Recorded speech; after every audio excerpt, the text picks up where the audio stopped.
15-time sack for Joey B in 3 games. The problem that Green Bay never thought about was wide receiver has to be able to catch the ball. Tom Brady probably gets back. He probably retires and then goes back. Are these teams, when they play each other, it'll be decided who wins on a coin toss. Broncos country?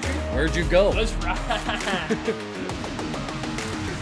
Hey boys, welcome back to the Puck and Stuff podcast. I'm here with my boy T-Dog as always, and welcome back to NFL discussion. Sorry we've been kind of gone, working, doing hard labor, you know how it goes. But we are back, and we are 3 weeks away from the NFL playoffs. Let's go! It feels like just yesterday. Really? It was last season's playoffs.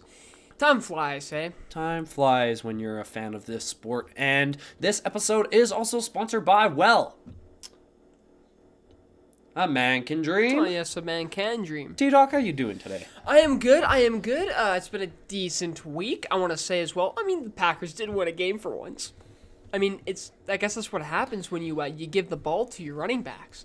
So, that's nice. How was your week? Yeah, it's going pretty well. Christian Watson is doing pretty well. I gotta admit, he's the one guy that can actually catch something sometimes. You know what?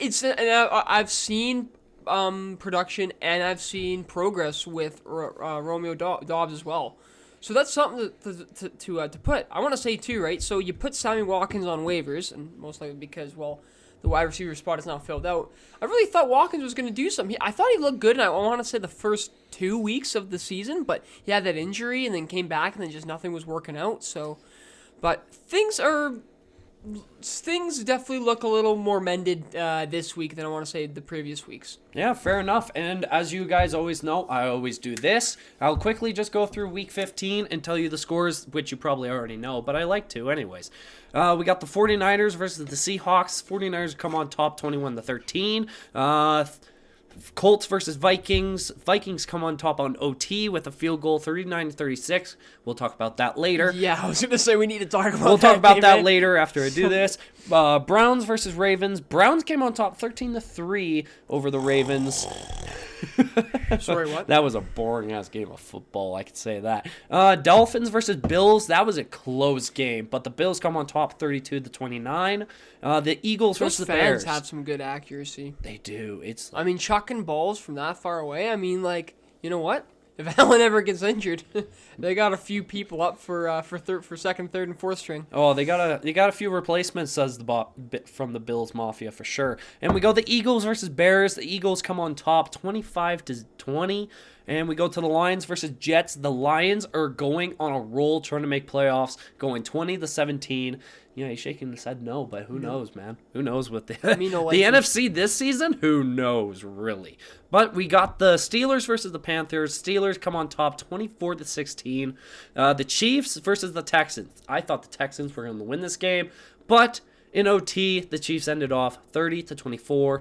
The Saints meet the Falcons. The Saints come on top 21-18. That division still sucks, and these teams are still somehow competitive. It's fun. It's a funny story. Funny how the playoff works, eh? It's just like the Pacific Division in the show. Literally that. And we go over to the Jags versus the Cowboys. How about them Cowboys taking another L against the Jags, 40-34. Yes, and we sir. go the Cardinals versus the Broncos. The Broncos get a dub.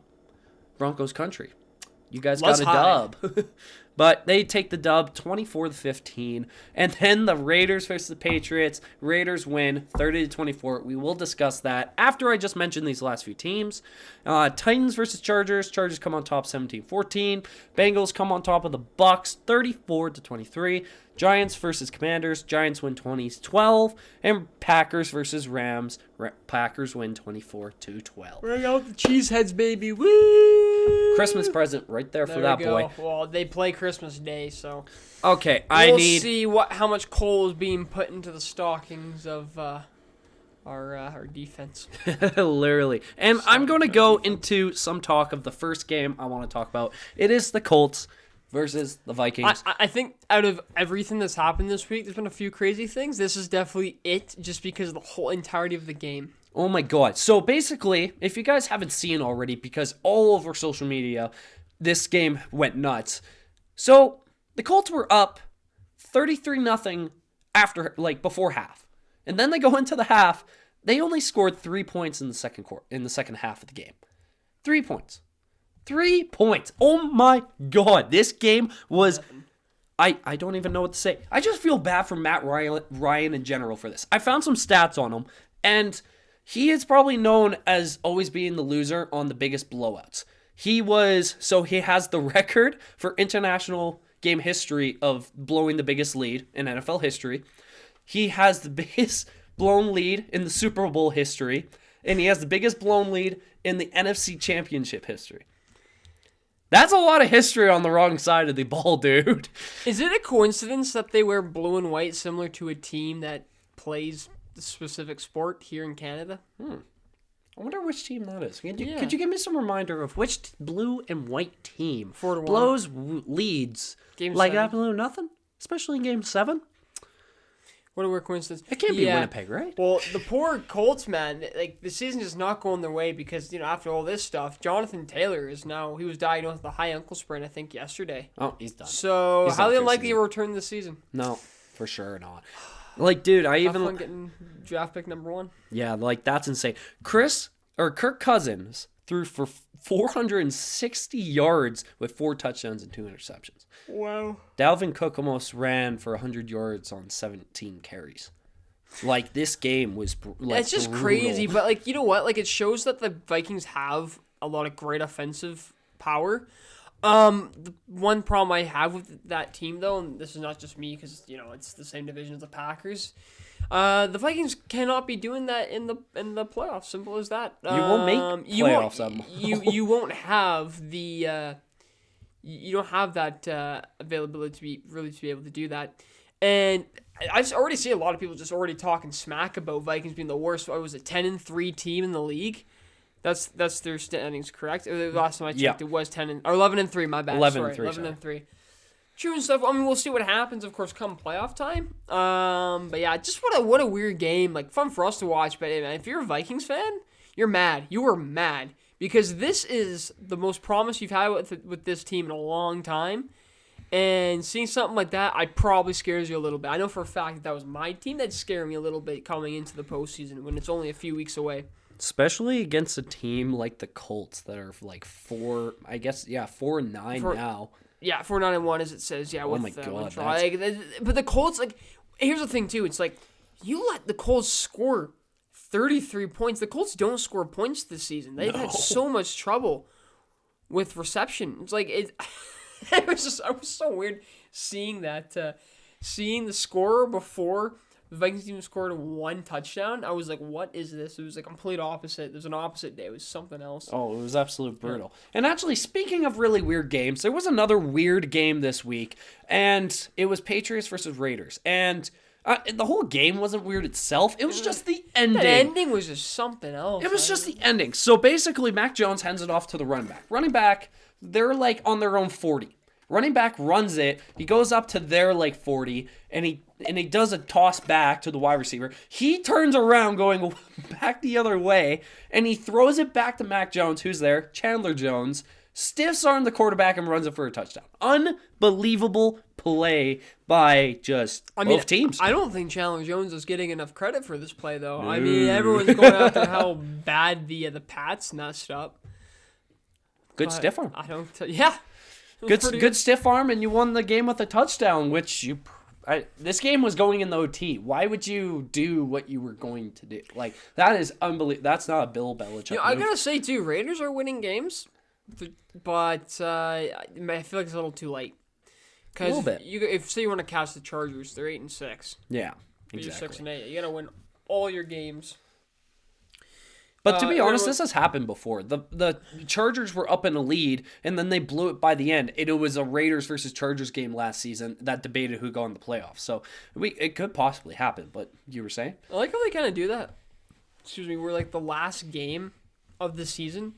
Last few games are always divisional rivals, so it kind of just makes it a little spicier. Not all the time, but it seems like I think they do it great because it's the NFL. They make their own story. It's good for views, and yeah, exactly right. Exactly.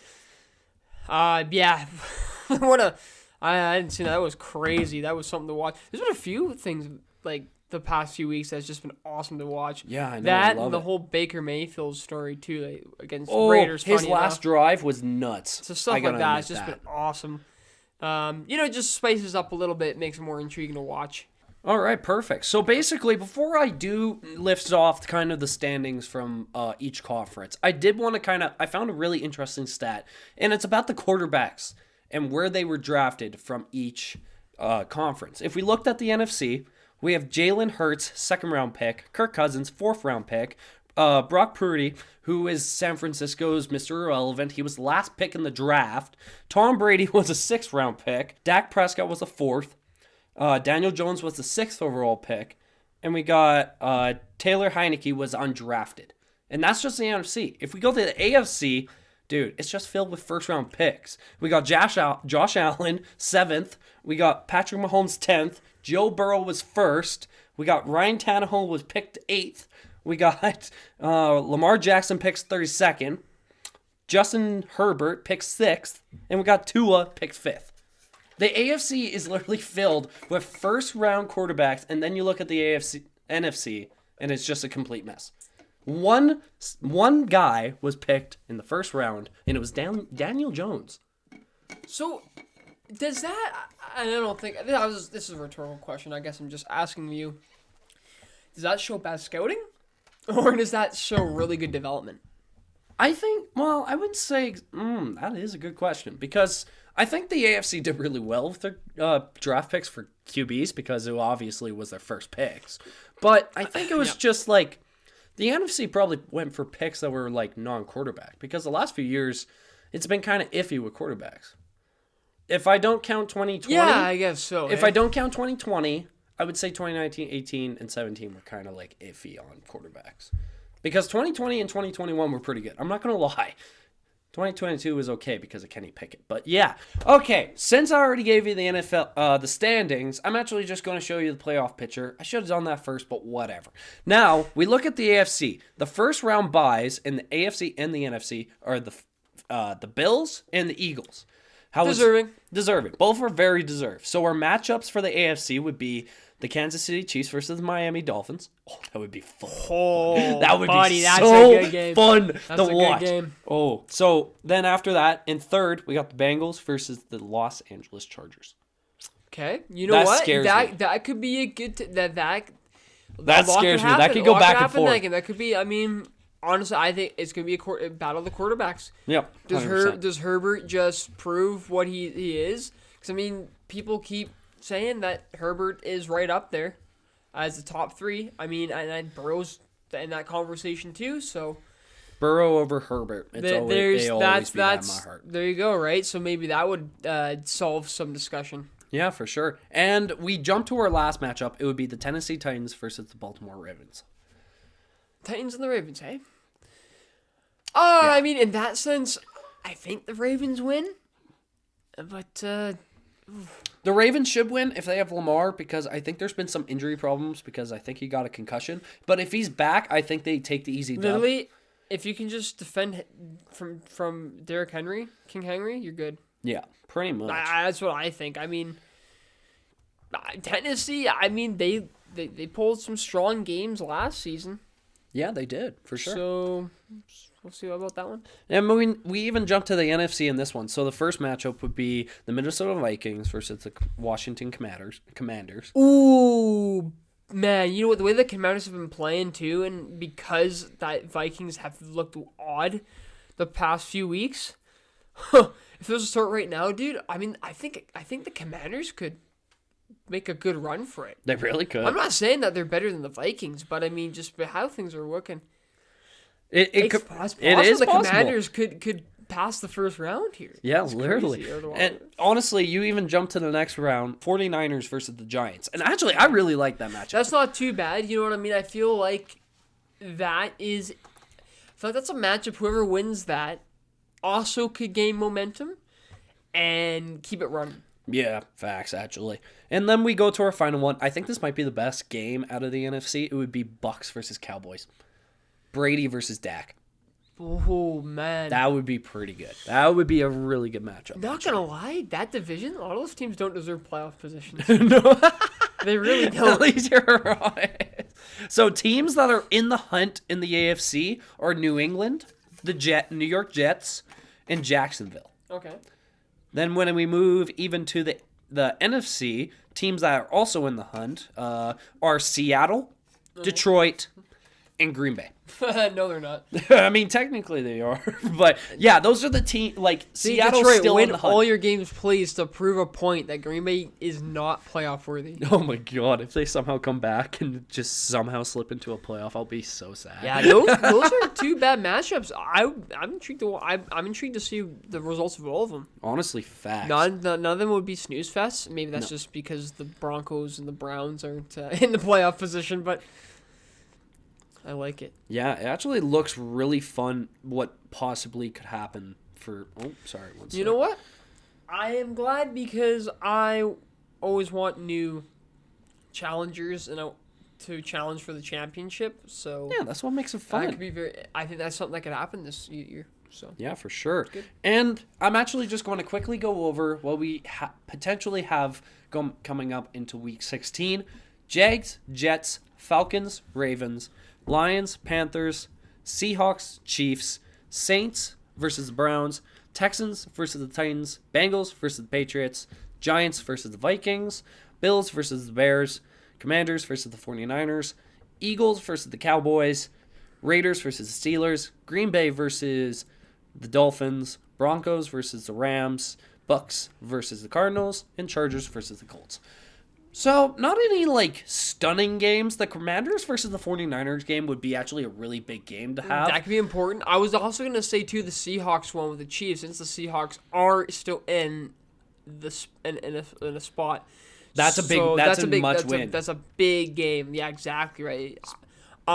So there's 7-7. So yeah, Seahawks are in a must-win scenario for that one. Yeah, and, like, the Chiefs probably want to win that game to keep the first-round bye, especially against the Bills Yeah. versus the Bears. Exactly. Like, even Cowboys versus Eagles. Yeah, man, looks you want to win. entertaining. You want to be at Arrowhead. Simple as that. You don't want to be like if you're gonna play the Bills, for example.